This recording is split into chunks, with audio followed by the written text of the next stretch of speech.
महाराज जी, ये शरीर आपका शरणागत है। प्रभु, प्रारब्ध अनुसार इस शरीर में बीमारी आ जाती है या कोई चोट लग जाती है? शरीर शरणागत नहीं, केवल शरीर ही नहीं है। अहम शरणागत हुआ कि नहीं हुआ? तो कपड़ा शरणागत करने से क्या होता है? कपड़ा शरणागत करने से काम थोड़ी बनना है। कल्याण और मोक्ष तो कपड़ा पहनने वाले को होना है। शरीर शरणागत है तो आप कौन है?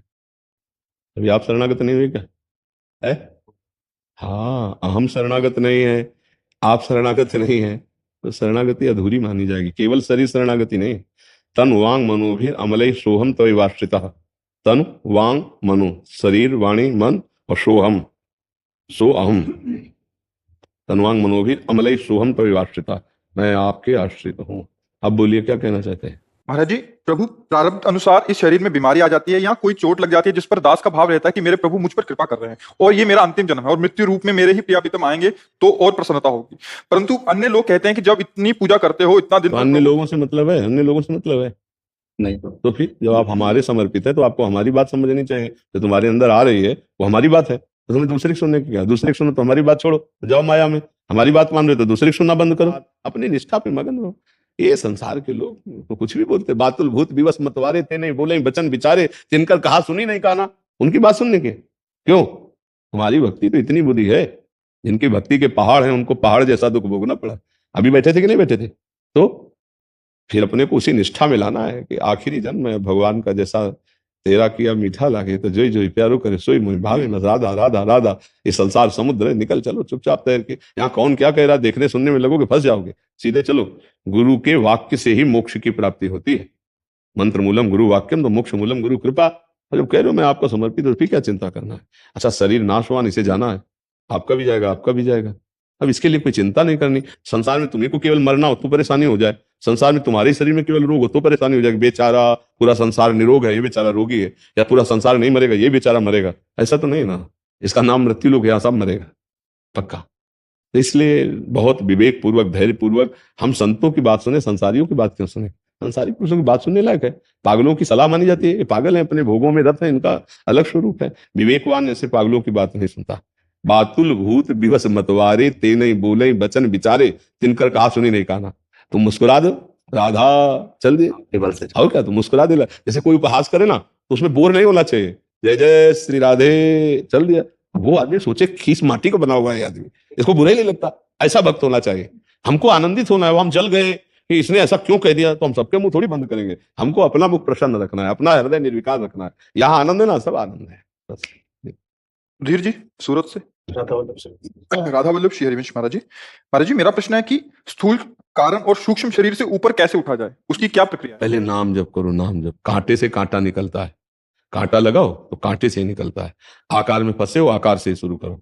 प्रभु की छवि विराजमान करके उनकी पूजन शुरू करो, उनको भोग लगा के पाओ, उनके चिंतन में रहो, नाम जप करो, सत्संग सुनो, लीला गायन करो। गंदे आचरण ना होने पावे, पाप कर्म ना होने पावे, तो धीरे धीरे ज्ञान प्रकाशित होगा। तो ज्ञान के द्वारा तीनों शरीरों से हम राग रहित होते हैं। यद्यपि हम हैं अब भी राग रहित ही हैं, पर अज्ञान भ्रम वो हमको रागात्मक फांसे हुए नहीं। चैतन्य घन कभी जड़ में बंधन हो ही नहीं सकता। जड़ चेतन ग्रंथ पड़ गई, यद्यपि मृषा, पर छूटती कठिन है। छूटना बड़ा कठिन इसीलिए हो रहा है, भजन नहीं है। भजन और सद आचरण, चरित्र पावन और भजन खूब, तो अभी सब समझ में आने लगेगा। अब यहाँ थोड़ा बड़ा भजन भी होता है, गंदी बातें देखते, गंदी बातें सुनते, गंदी बातें गंदी क्रियाएं करते। तो इसलिए हाथी स्नान, हाथी स्नान जैसे नहा के निकला, धूल भरा, ऊपर सब डाल लिया, तो उससे कोई लाभ नहीं मिल पाता है। अगर चरित्र पावन रखे, देखो चरित्रहीन होकर के साधन ऐसे होता है जैसे चलनी में गैया दू है तो दूध उसको एक बूंद पीने को नहीं मिलेगा। चलनी में गैया दू है और दोष दैव को दे, हरिगुरु कहो न मान है, तो अपना ही फल ले। अब कह रहे हमें बहुत समय हो गया साधन करने, कोई लाभ तो मिला नहीं। इसलिए लाभ नहीं मिला कि जैसे चलनी में गैया दू है उसे दूध पीने को मिलेगा क्या? तो ऐसे चलनी हो, काम क्रोध लोभ मोह मद मत्सर, जब जहां जैसे खेल खेल रहे हो मनमानी, और कहे भजनानंदी भी बनते हो कि हमें भगवान भी मिल जाए, तो फिर अब संभालना पड़ेगा भाई। उन छेदों को बंद करो तब तो दूध टिके। पात्र छेद रहित हो तब उसमें दूध टिके। तो इसीलिए संतों का संग किया जाता है कि हम अपने दोषों को देखें। संत संग एक दर्पण है जिसमें हम अंतःकरण के दोषों को देख सकते हैं। जहां हम सत्संग सुनते तो हमें पता चलने लगता है हम कितने गहरे पानी में हैं या हमारा कितना दोष है, वो सब निकालना है।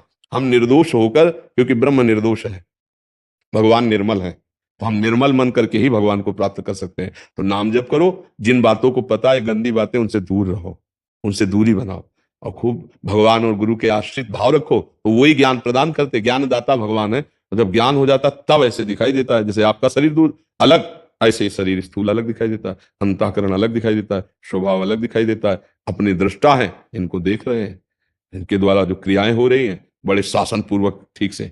दृष्टा ही विकार रहित होता है, जो लिप्त हो जाता है वो विकार रहित थोड़ी होता है। तो दृष्टा बनने के लिए पहले साधन में लगो, भजन करो, हृदय निर्मल हो, तब फिर आप दृष्टा बन पाओगे। यद्यपि दृष्टा आप भी हो, पर वो नहीं दृष्टा बने हुए भी भोग भोग लोगे, क्योंकि समझ नहीं पाओगे, सच्चा ज्ञान उदय नहीं हुआ अभी।